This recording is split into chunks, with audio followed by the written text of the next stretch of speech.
Break के बाद आपका स्वागत है। 20 साल की वो लड़की सोशल मीडिया इन्फ्लुएंसर थी जिसे रील्स बनाने का शौक था। उसकी कैंची से वार कर हत्या कर दी जाती है। लड़की की लाश को कमरे में लॉक कर दिया जाता है और हत्यारा फरार हो जाता है। कातिल निकला सोशल मीडिया वाला फ्रेंड, लेकिन उसकी मंशा क्या थी आपको दिखाते हैं।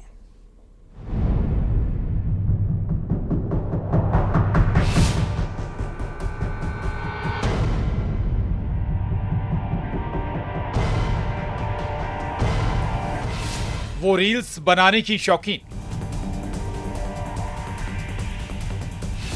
गले में कैंची से वार, लड़की की मिली लाश।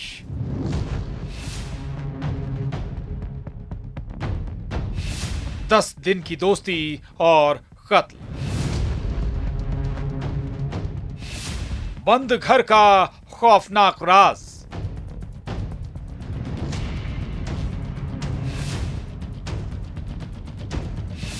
इन्फ्लुएंसर की मर्डर मिस्ट्री।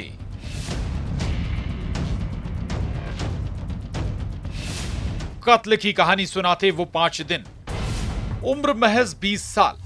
सोशल मीडिया पर हमेशा एक्टिव रहने वाली, रील्स बनाने की शौकीन सोशल मीडिया इन्फ्लुएंसर जिसके 50,000 से ज्यादा फॉलोअर्स थे।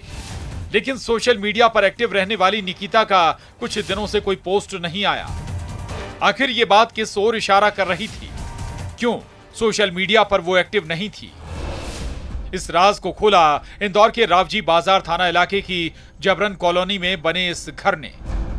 घर बाहर से बंद था, ताला लगा था और अंदर निकिता की लाश पड़ी थी।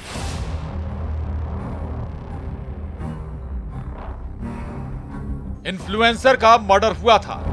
गले में कैंची से वार किया गया था। कैंची गले में ही थी। अब सवाल था कि आखिर कातिल कौन है? 9 तारीख को रावजी बाजार थाना क्षेत्र में जबरन कॉलोनी में एक 20 वर्षीय महिला का शव बरामद किया गया था। सूचना मिलते ही मौके पर पुलिस पहुंची और वहां पर घटनास्थल की तस्दीक करी गई, जिसमें जो मृतिका का शव था उसकी शिनाख्तगी निकिता निवासी सागर के रूप में हुई। उसके बाद लगातार उसकी हत्या किसके द्वारा करी गई है इसके लिए तफ्तीश जारी थी। अलग अलग टीमें बनाई गई थी। क्राइम सीन पर पुलिस को मार्कशीट मिली जिससे उसकी पहचान हुई, जो सागर की रहने वाली थी। इस इलाके में रूम को किराए पर लिया था। पुलिस की माने तो लड़की के साथ लड़के ने रूम किराए पर लिया था। मकान मालिक को यह बताया था कि दोनों पति पत्नी हैं। मृतिका की हत्या उसके गले में कैंची मारकर की गई थी। इस पर से आसपास के लोगों से पूछताछ करने पे, फुटेज चेक करने पर यह बात सामने आई कि वो महिला 3-4 दिन पहले ही वहाँ पर कमरा लेकर आई थी और वहाँ पर उस व्यक्ति के साथ में रह रही थी जो अभी फरार है। परंतु उस व्यक्ति की आइडेंटिटी किसी को भी नहीं मालूम थी, कोई बता नहीं पा रहा था। लेकिन कहानी कुछ और थी। 150 लोगों से पूछताछ, करीब 250 सीसीटीवी फुटेज खंगाले गए और तब जाकर पुलिस वाले उस आरोपी तक पहुंचे। इनकार, इंतकाम, कातिल बॉयफ्रेंड। गुना का रहने वाला प्रवीण धाकड़ जिसने लड़की की हत्या की थी। तो मृतिका का इंस्टाग्राम अकाउंट, मृतिका के फ़ोन्स और कैमराज और आसपास के लोगों से पूछताछ करने पर ये बात सामने आई कि जो व्यक्ति उसके साथ रहने आया था उसका नाम प्रवीण धाकड़ था, जो कि गुना का रहने वाला था।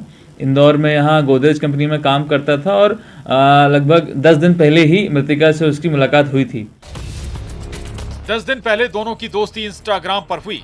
पुलिस की माने तो प्रवीण और लड़की शराब के शौकीन थे। 3 दिसंबर से 7 दिसंबर तक दोनों साथ रहे। प्रवीण ने एक ऐसी जिद की जिससे लड़की ने इनकार कर दिया और फिर प्रवीण ने तैश में आकर कैंची से वार करके अपनी फ्रेंड की हत्या कर दी। गिरफ्तार करने के बाद में उससे पूछताछ में ये बातें सामने आई कि वो लगभग 10 दिन पहले से ही मृतिका के साथ में आया था। इंस्टाग्राम के माध्यम से उसकी दोस्ती हुई थी और लगातार ये लोग शराब पीने और नशा करने के लिए साथ में रहते थे।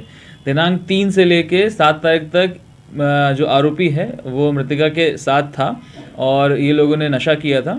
इसके बाद आरोपी के द्वारा बताया गया कि उसने मृतिका के साथ में ज़ोर ज़बरदस्ती करने की कोशिश करी, जो कि मृतिका के द्वारा विरोध किया गया। उसका विरोध करने के बाद विवाद होने पर गुस्से में आकर नशे में आरोपी के द्वारा कैंची से हमला करके उसकी मृत्यु कर दी गई। इनकार, इंतकाम और कत्ल का खुलासा हैरत में डाल देता है। इंदौर में मिथिलेश ठाकुर के साथ bureau report, news 18, Madhya Pradesh, Chhattisgarh.